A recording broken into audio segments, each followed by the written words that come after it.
Hey guys, I hope you're all doing really well. I'm Allure Cosplay and welcome to my 100 video on YouTube. I wanted to make this video super special as a thank you to everyone who's watched my videos or subscribed to my channel. And because of that, I'm going to show you the most expensive deck I've ever built, my Sweet Sweet Angels. And just a quick disclaimer, I don't have the funds to build this deck in one go in a couple of days. So this deck is actually taking me over a year to build, and I've just been buying a little bit more expensive cards here and there as I go. This deck is not perfect by any means. However, I've gotten to a point where it's very hard to substitute cards out of it, and that's good. And first, let's talk about the commander I chose. I decided to go with Esika, God of Tree. She has Vigilance and taps for 1 mana of any color. For a 5-color deck, that's amazing. Also, she lets other legendary creatures I control tap for 1 mana. If I wanted to use her, I can get her out pretty early in the game as she only costs 3 to cast. I have to admit, I usually cast the enchantment in the back over Esika herself. The enchantment is actually incredible. So at the beginning of your upkeep, reveal cards from the top of your library until you reveal a creature or planeswalker card. Put that card onto the battlefield and then the rest in the bottom of your library in random order. This enchantment costs 1 of each color to cast. However, if I get it out quickly enough, I just keep ramping angels with every turn. And now let's talk about the creatures. Angels are pretty expensive to cast, so my strategy is to reduce the cost of the mana. One of the cards to help me reduce mana cost is this Human Cleric. This is also the only non-angel, non-flying creature that I have in my deck. I have a couple more angels that help me get other angels on the battlefield without mana cost. I have a couple of angels that pull other creatures from graveyards when tapped.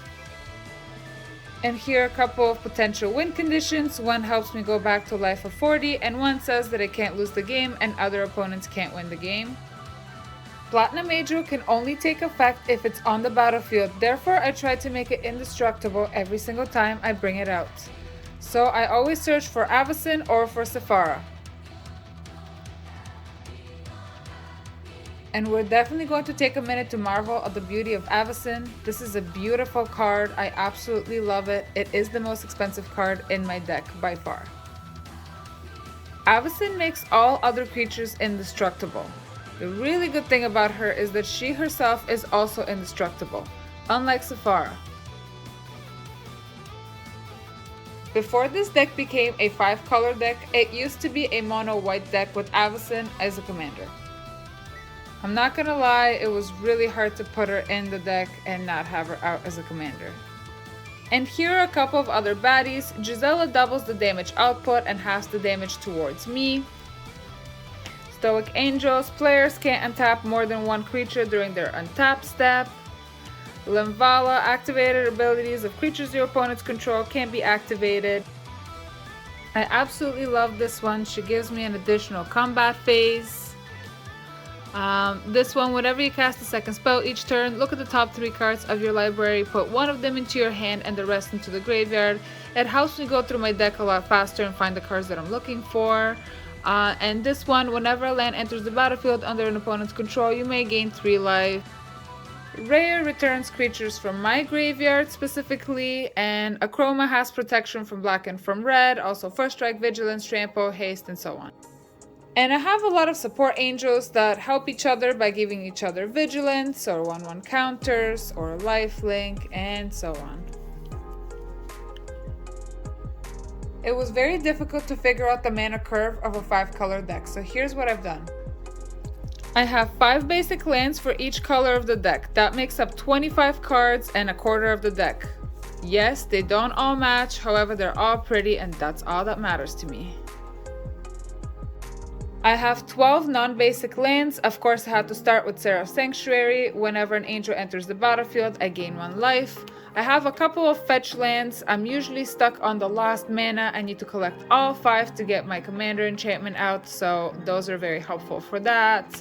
I have the tap for 1 mana of any color. Of course, that's very helpful as well for a 5-color deck. Most of my other lands are dual lands, however they all slightly lean to white just because all of my angels cost white as well to cast them.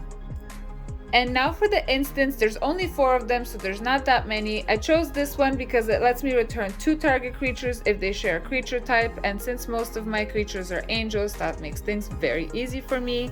I chose this tutor because it's very cheap to cast.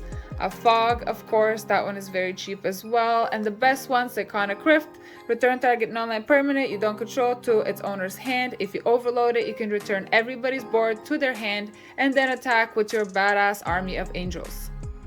And now let's run through the enchantments. Rampage of the Valkyries is one of my favorite ones. Whenever it enters the battlefield, you create a 4/4 white angel creature token with flying and vigilance, and whenever an angel you control dies, each opponent sacrifices a creature.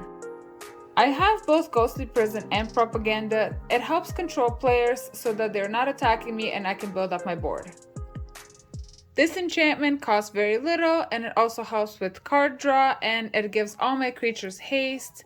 And this is a win condition, Revel in Riches. Whenever a creature an opponent control dies, you create a treasure token, and at the beginning of your upkeep, if you have 10 or more treasure tokens, you win the game.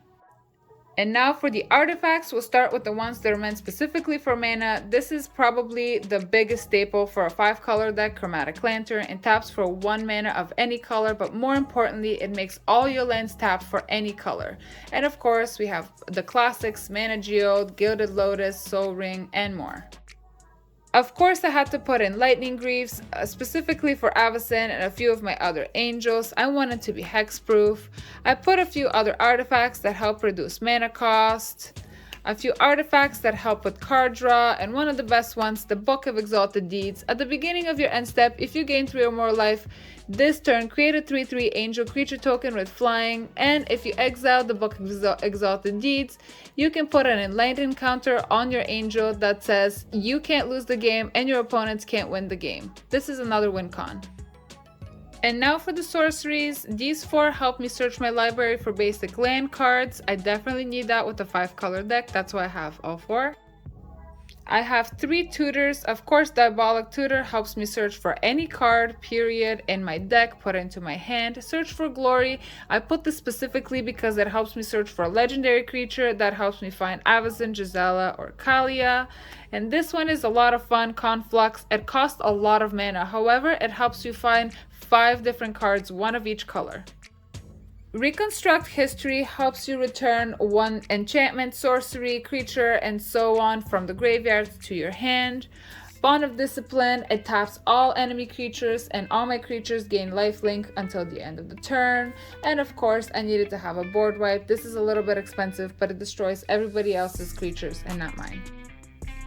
And finally, 2 win conditions. They're both pretty expensive to cast. Approach of the Second Sun. You basically need to cast this spell twice to win the game. After the first time, you put it as the 7 card down on top of your library. Then you have to draw it and recast it again. And Coalition Victory. You win the game if you control a land of each basic type and a creature of each color. Coalition Victory is also one of the reasons why I have 5 basic lands of each color. Having a 5-color angel or a few angels that combine create all the 5 colors also helps a lot with the win condition. And here are some cool combinations on the battlefield. I combined Lightning Greaves with Avacyn so that she can be hexproof. She also gives other creatures indestructible, which makes my Platinum Angel indestructible and helps prevent me losing the game. Another cool combination is Approach of the Second Sun with Mind's Eye. So because you have to cast Approach of the Second Sun twice and you have to put it as the 7 card down, to reach it faster you can cast Mind's Eye, and whenever an opponent draws a card you may pay 1, and if you do you draw a card, and that helps you get to Approach of the Second Sun way faster.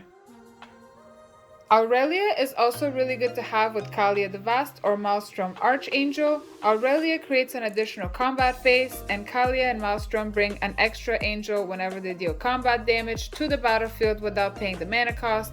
So if you can deal damage on both combat phases, you can bring 4 angels without paying their mana cost in 1 turn.